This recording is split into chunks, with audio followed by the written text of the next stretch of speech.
But first, it is the first Monday of 2022, and the new year is starting much like the last when it comes to the pandemic. The highly contagious Omicron strain is responsible for this surge in new COVID cases, has us all asking, how long is this going to last and what will the next 12 months look like? Whitney Clark here in the studio after consulting with several of the top doctors and researchers we have been going to through the pandemic. Yeah, they have been really busy these past couple years doing a lot of research. Unfortunately, no one can predict the future. However, these experts really across the strait have been tracking trends and numbers. I spoke to 3 of them today, all predicting a rapid rise in coronavirus cases over the holidays in the next few weeks.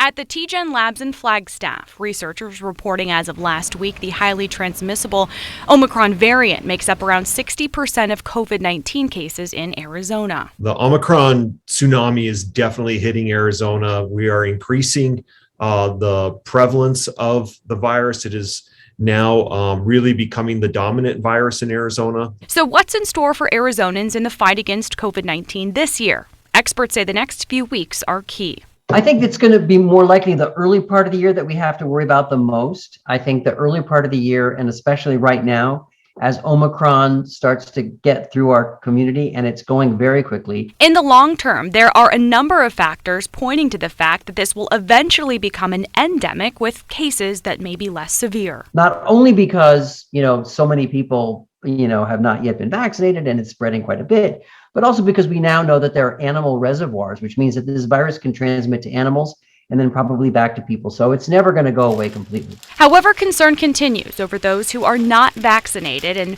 may have complications.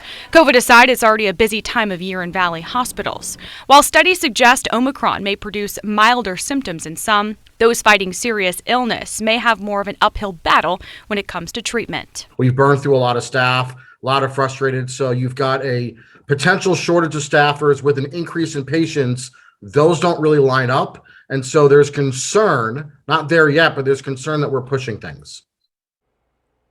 Well, doctors say, of course, we really want to focus on protecting those most at risk so they do not end up in the hospital. Make sure your loved ones are getting vaccinated and boosted, especially if they are over the age of 65. Jared?